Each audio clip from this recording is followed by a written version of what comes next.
Nadio Kaina, bonjour. Bonjour. Vous êtes président de l'UNET, vous êtes de passage à Paris, vous êtes venu dans le cadre d'un plaidoyer sur le Tchad. Quel regard portez-vous sur la situation actuelle des étudiants tchadiens en grève? Bon, il faut le préciser, même s'il n'y a pas eu de congrès, depuis quelque temps, je suis retiré des activités de l'UNET. Je me considère comme ancien président de l'UNET parce que je crois qu'il y a déjà un bureau de transition qui est mis en place il y a quelques jours, qui travaille activement pour organiser un nouveau congrès.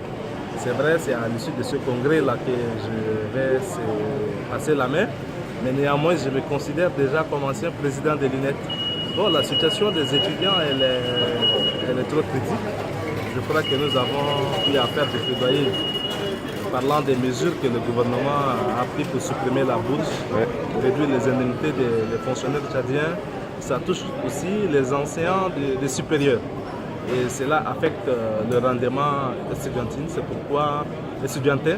pourquoi nous avons fait des plaidoyers auprès de nos partenaires de la société civile ici en France. Nous avons rencontré aussi quelques officiels. Nous avons essayé de poser la question générale sur le Tchad, la question de la gouvernance, la question des droits de l'homme. Nous avons essayé de voir dans quelle mesure nous pouvons aussi partager nos expériences pour consolider la vie du Tchad. Effectivement, en consolider les expériences, vous avez échangé avec plusieurs acteurs de la société civile française, plusieurs acteurs aussi politiques. Est-ce que vous êtes satisfait de votre séjour à parisien? Bon, je crois que, comme je venais de le dire, c'est le partage d'échanges, d'idées, d'expériences. Étant donné que nous sommes sur le terrain, il est nécessaire que nous puissions sortir et essayer de discuter avec les autres, comprendre comment ça fonctionne ici et essayer de l'adapter à nos réalités tchadiennes. Et je crois que dans la vie, tout s'apprend, nous sommes complémentaires. Au fur et à mesure qu'on grandit, on se perfectionne, on essaie de voir ce que les autres font.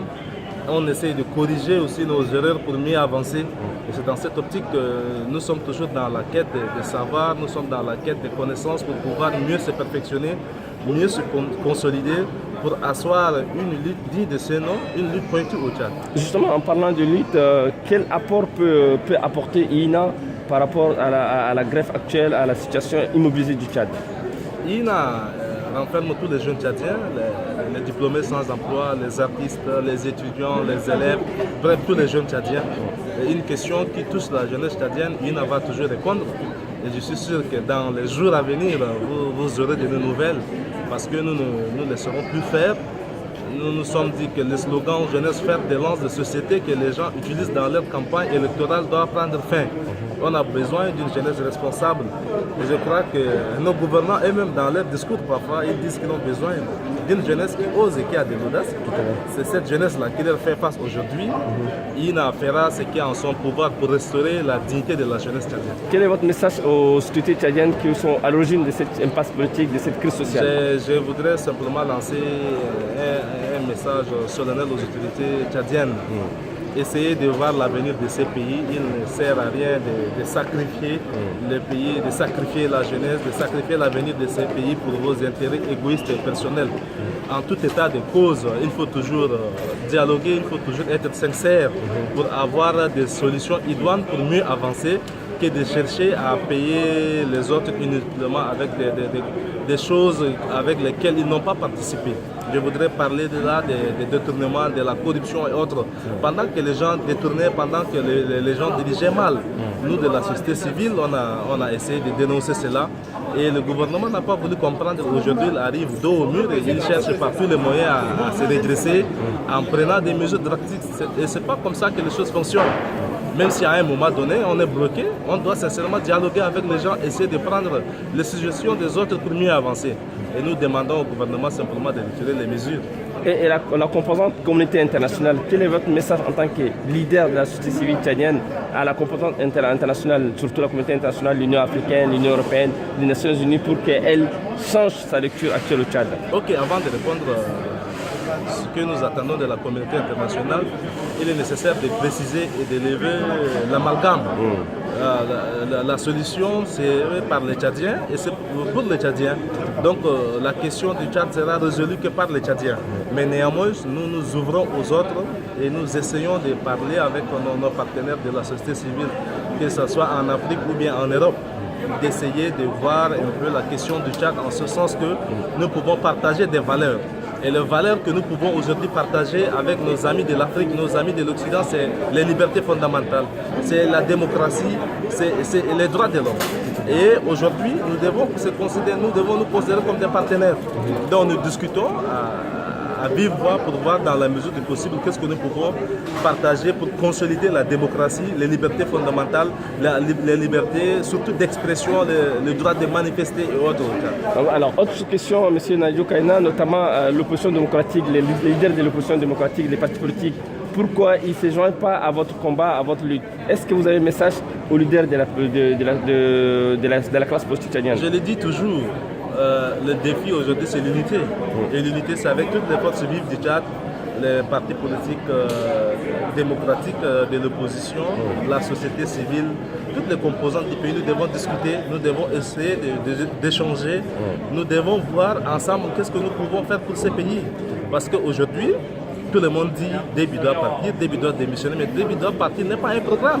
Oui, Déby doit partir, mais qu'est-ce que nous allons faire après Déby? Qu'est-ce que nous avons comme programme pour le peuple tchadien? Nous devons discuter avec tout le monde pour essayer de voir qu'est-ce que nous pouvons apporter de mieux pour le peuple tchadien. C'est le plus important et nos amis de l'opposition aussi, je crois qu'ils le comprennent très bien.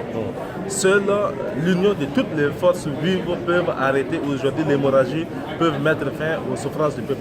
La diaspora se mobilise aux côtés des forces vives tchadiennes, comme vous le dites. Quel est le message à l'endroit de la diaspora tchadienne? Non, à nos frères de la diaspora, avant tout, je profite de l'opportunité pour les remercier et pour les féliciter pour le travail remarquable qu'ils ne cessent de faire. Nous sommes complémentaires et ils essaient de faire le relais de ce que nous faisons à l'intérieur. C'est quelque chose déjà à saluer. Et le message que je viens d'adresser à toutes les forces vives est aussi valable pour nos frères de la diaspora. Aujourd'hui, c'est seule l'unité de toutes les forces vives qui peut faire face à ce que nous traversons. Donc même nos amis de la diaspora doivent comprendre qu'à un moment donné, nous devons faire preuve de dépassement de soi, mettre à côté nos intérêts personnels. Nous devons plutôt voir l'intérêt général. Aujourd'hui, je lance un appel à tout le monde, chacun de mettre à côté ses guéguerres personnelles, les problèmes personnels, essayer de voir qu'est-ce que nous pouvons faire ensemble pour aider le Tchad à sortir de l'ornière. Et les forces de l'ordre tchadiennes qui vous répriment régulièrement, est-ce que vous avez... Les forces de l'ordre, ils doivent aussi comprendre que ceux qui manifestent sont leurs fils, leurs soeurs, leurs frères, leurs épouses, leurs cousins et autres. On a besoin d'eux, ce ne sont pas nos ennemis, nous ne sommes pas leurs ennemis. On a besoin de tout le monde pour construire le Tchad. Ils doivent comprendre qu'aujourd'hui, ceux qu'ils répriment, ceux qu'ils massacrent, peuvent être demain les dirigeants politiques. Et qu'est-ce qu'ils feront? Donc ils ont intérêt à cohabiter avec tout le monde, à penser que nous avons un seul bien commun qui est le Tchad. Merci M. Nadio Kaina et on vous souhaite bon voyage. Ok, merci. Alors, vous venez de suivre une interview réalisée par Makaïla Abdelkerim Yacoub dans le cadre d'une tournée qui est Nadio Kaina de la société tchadienne et leader de INA, mouvement en lutte contre le pouvoir tchadien. Merci Abdelkerim et merci à tous ceux qui nous regardent. Merci à vous. Un des membres de la société tchadienne et leader de INA, mouvement en lutte contre le pouvoir tchadien. Merci Abdelkerim et merci à tous ceux qui nous regardent. Merci à vous.